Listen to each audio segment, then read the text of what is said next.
my friend, this is Dr. Michael Briscoe and welcome to DMB Fitness. And today's video we're going to be talking about some core exercises.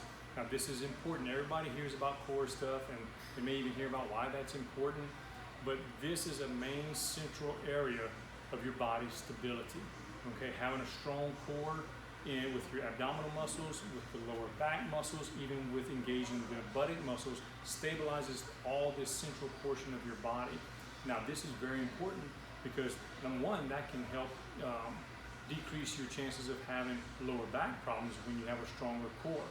But also when you're doing these different exercises, when you're weightlifting, you're causing your body to use muscles in certain ways that if you don't have a strong core, then you won't get full use of that particular exercise.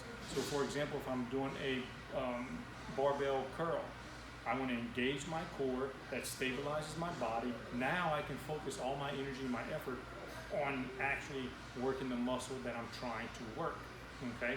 If I have a weak core, then that makes this movement with weights in my hand, it makes my body less stable, so I struggle to do that exercise, okay? So one of the simple exercises you can do is where you're working both the upper abdomen here and then the lower abdomen all at the same time. Now there are other core exercises where you can just isolate the lower abdominal muscles, or you can isolate just the upper abdominal muscles, but all these different core things help give you that washboard defined appearance that everybody wants to have. Okay, so on this one here though, we're going to be laying on the floor with the exercise mat here, but we're also going to be balling up the body, the upper body and the lower body at the same time and holding it, okay? This is going to be kind of like an isometric exercise. It is a crunch, but you're balling up both upper and lower body, almost like you kind of going into a ball. Now my own children call or kind of nicknamed it like a roly-poly exercise, where you just ball up into like a ball, like a roly-poly. So I'm going to demonstrate that again. If you have trouble getting on the floor because of knee problems or a hip problem or something like that, if you just want to take your time, if you want to have a chair by you to where you can use that to sit on first and then get on the floor, or if you have an exercise partner or your spouse that can help you, but you just want to kind of just go straight down first, okay, then here, and then you can just kind of sit onto your mat, okay? And when you're coming up from that, you just go in reverse here. Just kind of get to this point here.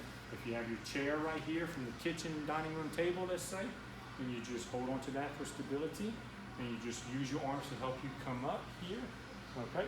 And then you can get up that way. But to get here, again, we're going to be laying here on the mat, and you're going to ball up both upper body and lower body. So when you're doing crunches, this type, or if I'm just doing a regular crunch where I'm just working the upper abdomen here, I don't ever want to grab my head or my neck and yank on this here, okay? Big no-no, all right? That's a way of injuring your neck, okay? So if you do put your hands here in this area just to get them out of the way, then you just want to lightly touch around your ears or lightly touch the back of your head, but you're not using it as a lever to yank yourself up, okay? It's just here and I'm just coming up. Nothing is here. If you want to cross your arms, you can do it that way, okay?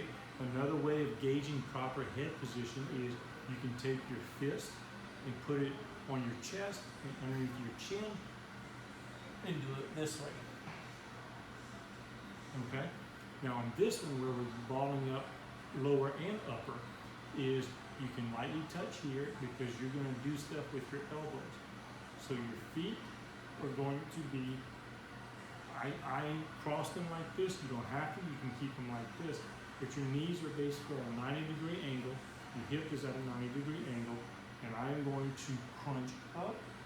And I'm going to like almost like touch or squeeze and hold myself here. So you see that I'm crunching up and I'm raising this up here, but I'm also raising this up to meet it. And I'm going to hold it for a 3 count. And then I'm going to come back down, for a 3 count. Come up, hold it for a 3 count, and come back down. Up,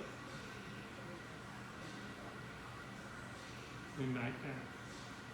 So I'm up. Notice I'm not even yanking with my hands on my head. And up, or down, up, and down. Now, to challenge yourself more as you get strong with this, you can hold it for longer. You can go to like a 6 count. And then when you rest for only 3 or only 2. Okay? This is the contraction of the muscle. This is relaxing.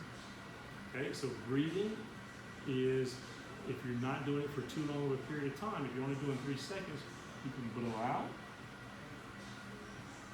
and then breathing in. But the longer you hold it, obviously you're going to have to breathe more. So just gauge yourself.